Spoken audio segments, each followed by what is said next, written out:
Сәлеметсіздер ме, құрметті әріптестер, оқырмандар. Көктал ауылдық кітапханасына жаңадан келіп түскен кітаптармен таныс болыңыздар.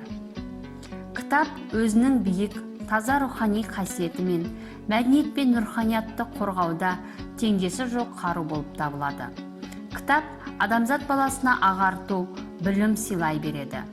Кітап беттерінде адамзат тіршілігінің сан құпиясы, сырлары сақталған. Осы келіп түскен топтамадағы тарих саласындағы кітаптармен таныстырып өтсек. Соның ішінде рухани жаңғыру аясында жарық көрген Алматы қаласы әкімдігі тапсырысы бойынша аударылып, басылып шыққан Харари Ювалдың 3 кітаптан тұратын Адамзаттың қысқаша тарихы, болашақтың қысқаша тарихы, 20 ғасырға 21 сабақ. Кітаптар Алматы қаласы ұлттық аударма бюросы қоғамдық қоры баспасынан 2019 жылы жарық көрді. Бұл еңбектер өткен кезеңдердің оқиғалары мен қазіргі заман мәселелері арасындағы байланысқа зер салып, оқырманды қоршаған орта туралы түсініктердің бәрін қайта қарауға жетелейді. Автор 300 жыл бойы үстемдік құрған гуманистік идеялардан туындайтын болашаққа болжам жасайды.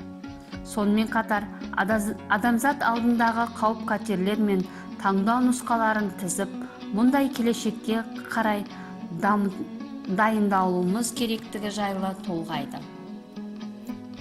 Келесі топтамада жинақталған кітаптарымыздың көпшілігі қазақ өнерінде жарқын тұлғалар, елімізде кеңінен тараған композитор дирижерлерге, кәсіби музыканттар, халық аспаптары оркестрінің ұжымдарына, сондай-ақ жалпы музыка мамандары мен өнер сүйер қауымға арналады.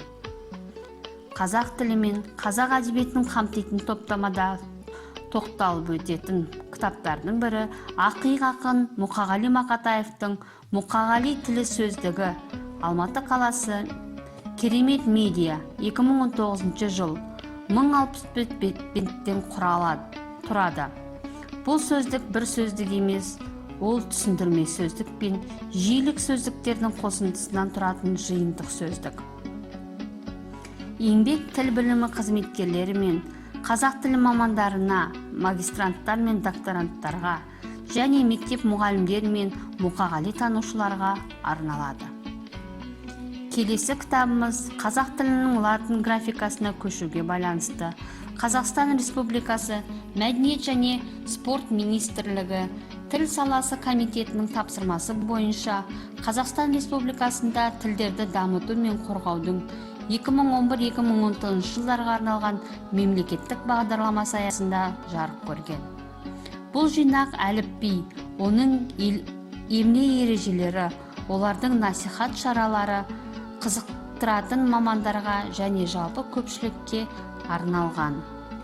Назар қойып тыңдағандарыңызға көптен көп рахмет.